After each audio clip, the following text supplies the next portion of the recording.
Gracias por continuar con nosotros en la mañana de este lunes 13 de octubre, cuando ya son las 8:38 de la mañana, y tenemos un invitado muy especial, el dirigente político, que además fue dirigente es dirigente del PRD, fue senador, fue ministro en varias instituciones públicas Presidente del PRD. presidente del Y PRD. presidente del Senado también. No, Fue presidente del Senado. El proponente de crear el PRM. Claro. Y pues está aquí Ramón Alburquerque. Muchísimas gracias al ingeniero Sí, Ramón muchas Alburquerque gracias. por haber aceptado esta mañana nuestra invitación.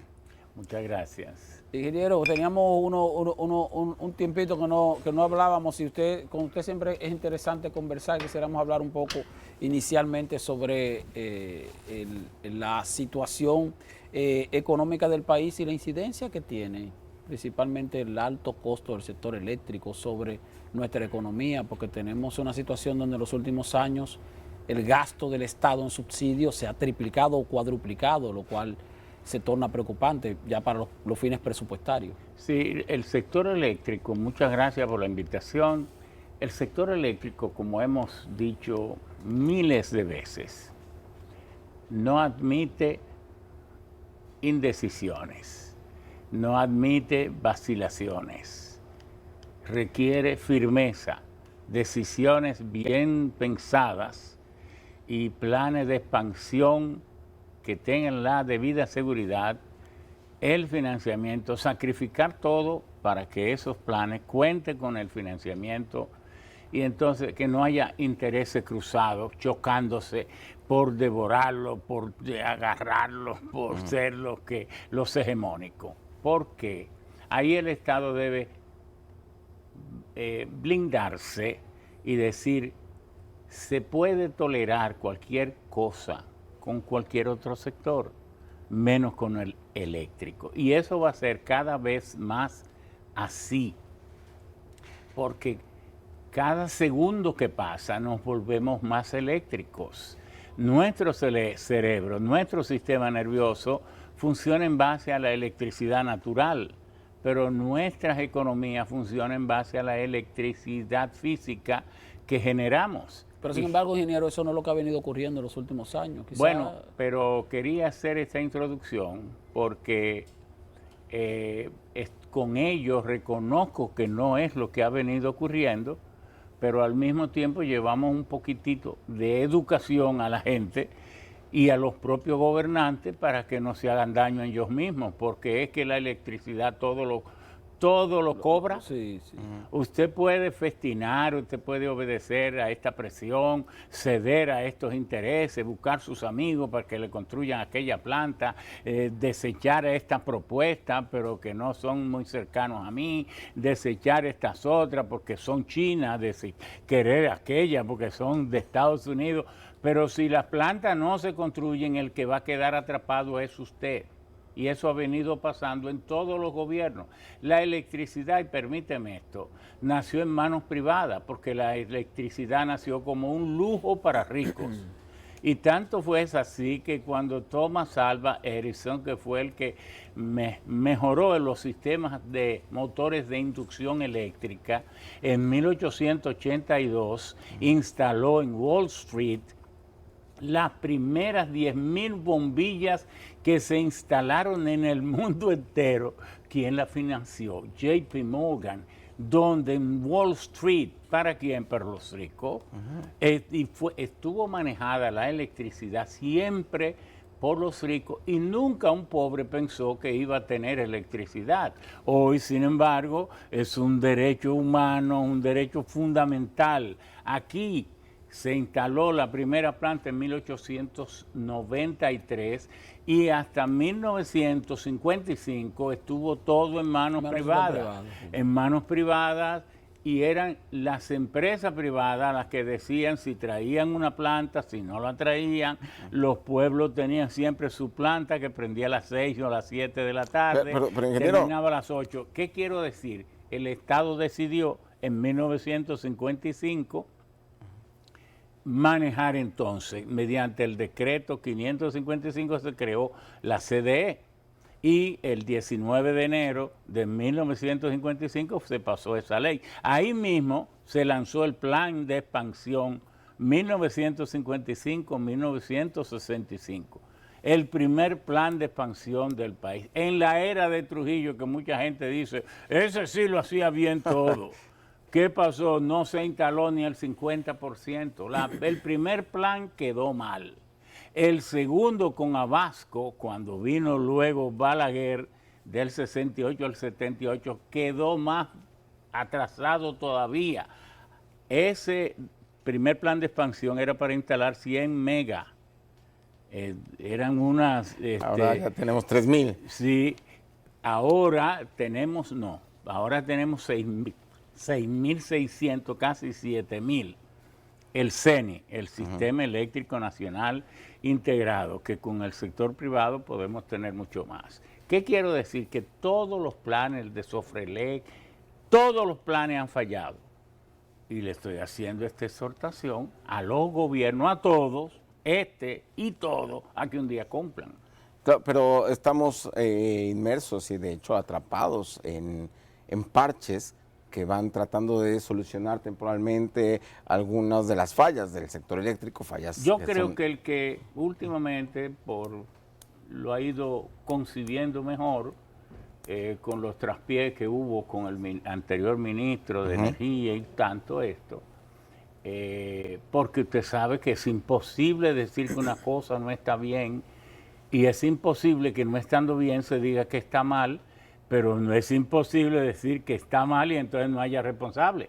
Eso es aquí que nos inventamos de que viene Odebrecht, dice, sí, yo soborné por 98 millones, aparece el sobornador, pero no aparecen los sobornados. Sí. Eso es en la imaginería patológica de este país de cuento.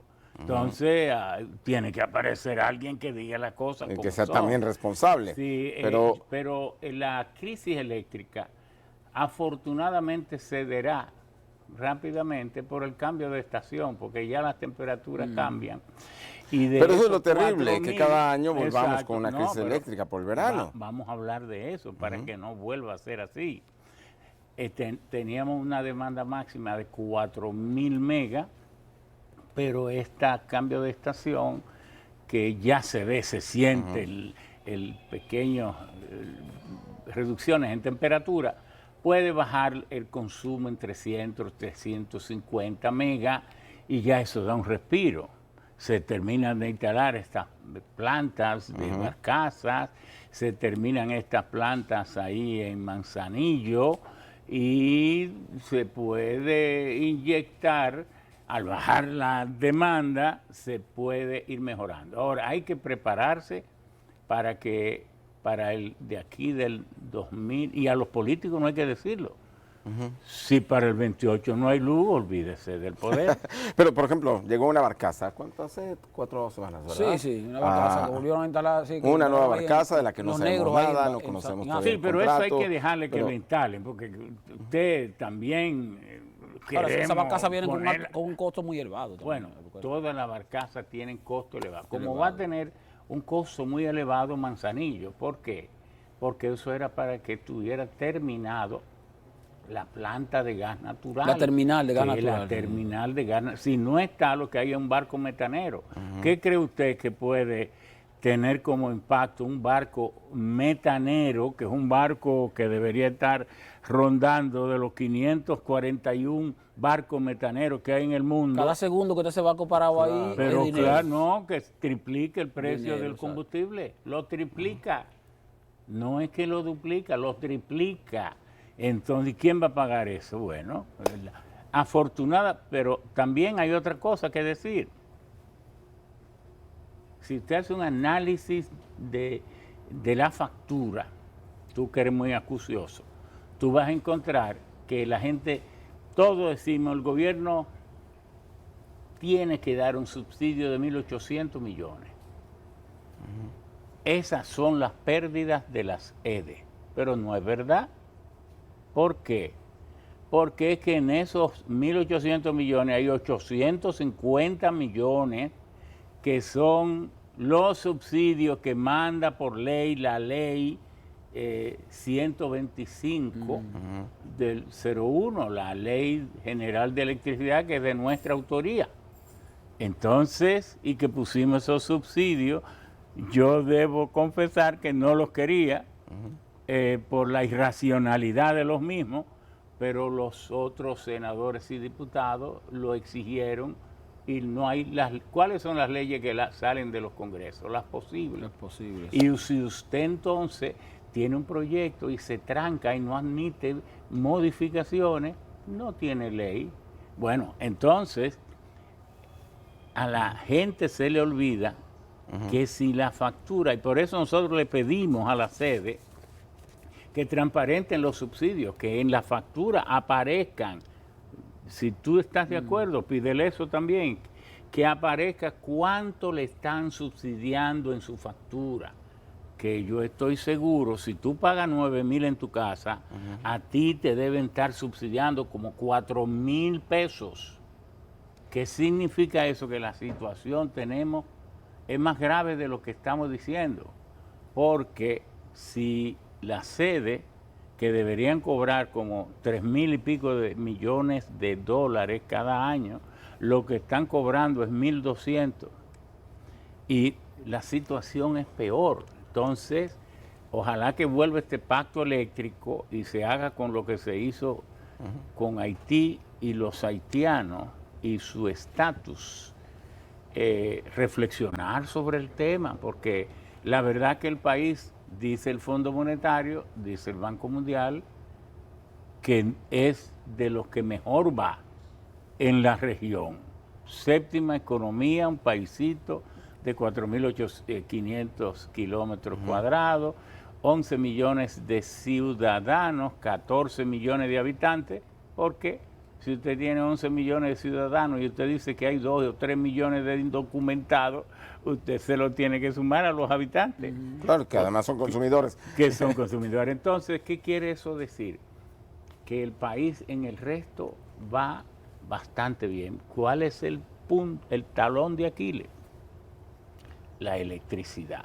Y qué bien que estemos analizando esto ahora para que no vuelva a ocurrir. Esto debe desaparecer del mapa de las preocupaciones del pueblo. Justamente en uno de los momentos álgidos durante el verano, el presidente de la República declaró de emergencia durante un año todas las compras y todos los gastos que nosotros lo habíamos pedido varias veces. Sí. ¿Esto qué significa?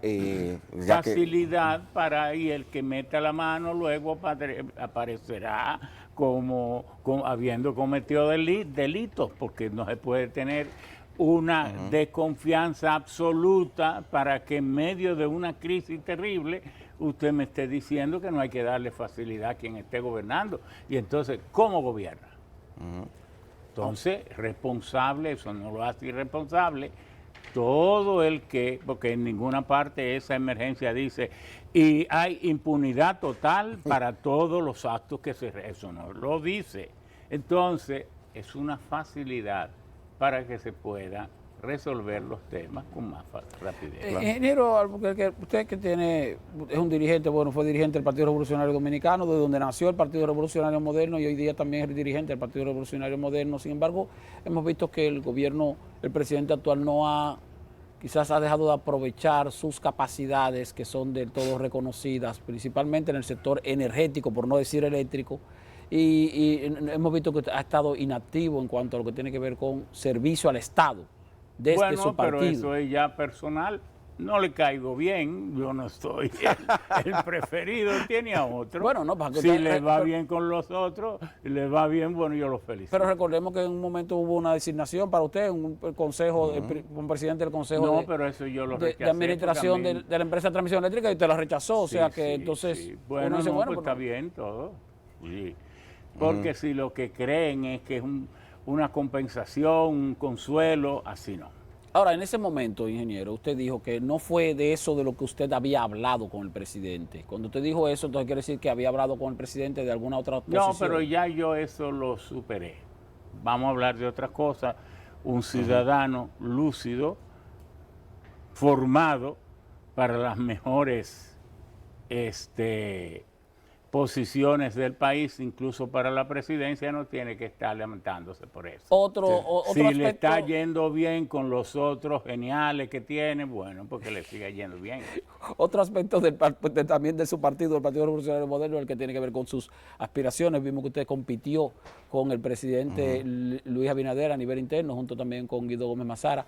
Ahora usted no tiene previsto, o sí tiene previsto Claro, continuar. lo hemos dicho muchas veces, solo que dentro del mismo partido hay restricciones, lo ha dicho el mismo presidente. Bueno, y también la Junta Central Electoral. Y la Junta y las leyes electorales. Entonces, yo quisiera que mis compañeros, competidores o no se metieran en una campaña, y muchos lo están. ¿Por qué? Porque quedan descalificados luego. Porque hasta uno mismo podrá decírselo, pero tú, el que violaste todas las leyes y todas las resoluciones del partido, eres tú el que te está presentando, pero si tú violaste antes de ser precandidato y cuando fuiste candidato, ¿qué se espera de tu conducta? Y sin embargo, ingeniero, ¿no se siente que está un poco en desventaja porque algunos de estos ya precandidatos, De los presidenciables, ¿cómo se les llama? son funcionarios públicos, tienen nómina y presupuesto. Tienen Sí, nómina, claro, presupuesto, esa algunos no se les puede reclamar nada porque Sí. fueron elegidos en las urnas, otros son ministros, miembros del gabinete y hacen inauguraciones, giras. Claro, claro. Y de hecho es proselitismo lo que están haciendo. Claro, lo están haciendo, eso es verdad, pero tal vez la medición de su fuerza es esa, pero no. Lo mejor que pudiéramos nosotros hacer es cumplir con las leyes, y es lo que yo exhorto. Porque todo lo que usted hoy hace, estoy sacando ventaja, estoy aprovechándome, mañana se le puede convertir en un problema. Claro. Vamos, perdón. No, diga, usted va a decir algo. Sí, estábamos hablando hace un momento con Esteban sobre el tema del dólar, que genera mucha incertidumbre, estos pequeños deslizamientos que ha habido, claro, pequeños, pero cuando pensamos en que ya el dólar llegó a 64 pesos, no es tan pequeño, nos duele a todos y por supuesto tiene un impacto muy duro, sobre todo en la canasta familiar, en la capacidad de ingresos. ¿Cuáles son sus perspectivas? ¿Qué nos puede decir sobre esta situación? Si de una cosa podemos hablar, es de incertidumbre, y lamentablemente es así. Nadie crea que puede decir que va a dominar la estabilidad de la tasa de cambio. ¿Por qué? Porque estamos viviendo un mundo tan hipersensible que poca gente se ha puesto, por ejemplo, a analizar en qué nivel de vulnerabilidad opera el canal de Suez. Por ejemplo, ya lo vimos hace 2, 3 años cuando lo... Que lo que era Etiopía, hoy tiene como uno de los países más inestables del mundo a Somalia, Eritrea, que ha surgido últimamente. Ahora hay otro más, que le llaman Tiplex, una cosa así.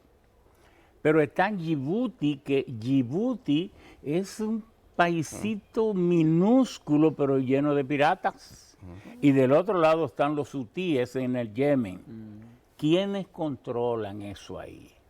Pero mientras Israel se acercaba a una posible paz, los hutíes le metieron 4 misiles. Pero ¿quién controla de que cualquier cosa de esa? ¿Y por qué menciono el Suez? Porque por ahí cruza el 13% de la mercancía del mundo. Y de ahí depende la inflación del mundo entero. De esto nada más.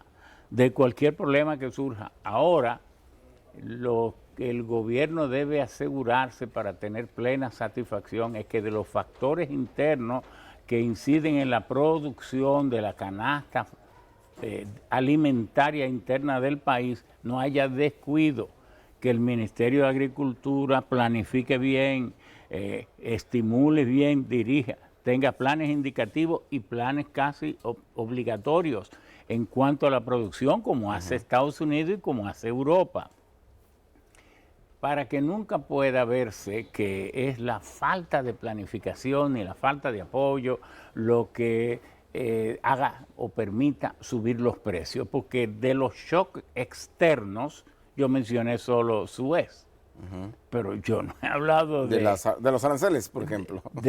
No, de esa guerra, que es la guerra más peligrosa tal vez, de los aranceles, y ahora aplicada de manera extra comercial, porque a Trump le pareció que su amigo Bolsonaro no debe estar sometido a la cuestión de la justicia, y con eso subió los aranceles a Brasil. Afortunadamente va acercándose con Lula, pero no está poniendo en juego y jugando con un paisito, sino con una nación que es en tamaño la quinta o sexta más grande del mundo.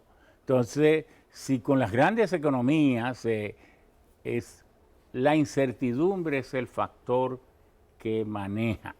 De todas maneras, las reservas del Banco Central todavía están por encima de los 13.000 millones, deberíamos fortalecerla más. Yo siempre he pedido, tengo 20 años pidiendo que las extracciones de oro de todas las empresas mineras, un 10% se conserve tanto para las generaciones futuras como para fortalecer cada vez más las reservas internacionales del país. No se hace. No, es difícil esa parte, sí. No, porque un 10%. No digo yo, porque en términos contractuales ya... No, porque yo estoy diciendo el 10% de lo que se produzca y nos toque a nosotros, no es que se le quite a nadie, que debería hacerse. Hablando también de recursos mineros y de energía, la parte que tiene que ver con el petróleo, tenemos varios meses ya con un petróleo estable por debajo de los $63 el barril, promediando, vamos a decir por debajo de 65 para ser más conservador. Sin embargo, eso no se ha reflejado en una mejora en los precios de los combustibles, aun cuando los precios actuales de los combustibles con subsidio tuvieron su ubicación en ese nivel cuando el petróleo estaba por encima de los $85. Yo terminé un estudio hace poco, le estoy todavía dando toques sobre las refinerías de petróleo en el mundo entero y la producción de petróleo en el mundo entero. El mundo entero, el planeta tiene 700 refinerías. Estados Unidos tiene 125 refinerías. Europa tiene 78 refinerías. China tiene 138 refinerías de petróleo y así por el estilo. ¿Qué ocurre? Que la producción de petróleo es 106 millones de barriles de petróleo por día ahora. 106 millones de barriles de petróleo por día, que son como 37 mil millones de toneladas de petróleo. Sin embargo, la capacidad de refinación es solo de 88 millones. No todo el petróleo va a ser refinado a la refinería, porque cerca de entre un 10 y un 12% va a la producción de plástico, entonces ese tipo de petróleo va directamente a petroquímica. Y de ahí es que se produce en gran parte los fertilizantes que sostienen la vida. Afortunadamente la urea solo utiliza el gas natural y el nitrógeno lo extrae del aire, y ustedes saben que el mundo estaba pendiendo de un gran susto a partir de Thomas Malthus, cuando dijo que la producción de alimentos iba a seguir una proyección geométrica, pero que la producción aritmética, pero que la reproducción humana iba a seguir la proyección geométrica. Los alimentos se producían mucho más lento que la multiplicación humana. Pero que eso quedó resuelto en el 2016 cuando Foch y Faber-Bosch produjeron por primera vez la síntesis del amoníaco, dando paso entonces a la producción de urea y de ahí a todos los fertilizantes, ya no de manera natural porque dependíamos solo del salitre y del guano. Entonces, atendido a que el mundo no tendrá problemas alimentarios porque no todo se produce del petróleo en materia de fertilizantes, pero sí hay un déficit muy grande. América Latina, por ejemplo, produce 9 millones de barriles de petróleo por día. Sin embargo, su capacidad titular de reproducción, en América Latina hay 81 refinerías, pero de esas refinerías de América Latina, el 60%, algunas son del 1920. Pero de todas maneras estamos hablando de reducción de precios, don Albuquerque. Pero es que no hay reducción de precios si tú no tienes buena refinación. Claro. Pero si no tienes buena refinación, ¿por qué el petróleo está cotizándose por debajo de los 65 dólares? El petróleo se cotiza por precio de futuro, inversiones. Bueno, ese precio de adquisición no se está reflejando en la República Dominicana en materia de... Sí, no, yo lo que estoy diciendo es que la República Dominicana no compra casi petróleo. Ese es otro dato que tenemos que darle al pueblo. Compra derivados, pero los derivados también van bajando a la medida en que baja el petróleo. No, pero si los derivados tienen un problema de producción porque no hay capacidad de refinación suficiente, ¿tú sabes cuál es la capacidad neta de refinación de América Latina? 2 millones de barriles de petróleo diario, porque tiene 5.6, pero es inválido porque la mayoría, por ejemplo, Bolivia tiene 5 refinerías, pero 4 no funcionan y además son de 30,000 barriles. México tenía 18, 17 refinerías y ha tenido que ir renovándola, la última de Dos Bocas y en Tabasco, que produce 344,000 barriles de petróleo. Es decir, América Latina se quedó atrás, el mundo se quedó atrás en refinación de petróleo, entonces confiaba demasiado en la gente del Golfo, en Rusia y en Europa, y estos países dejaron de invertir.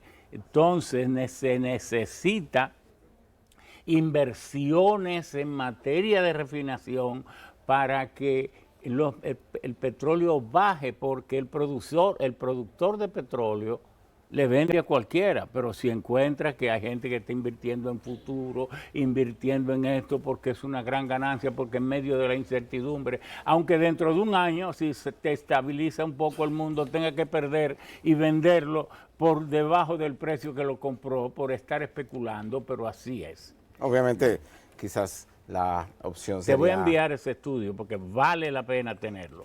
Sí, invertir más en energía eólica y, por supuesto, solar. Pero bueno, ingeniero, lamentablemente se nos acabó el tiempo.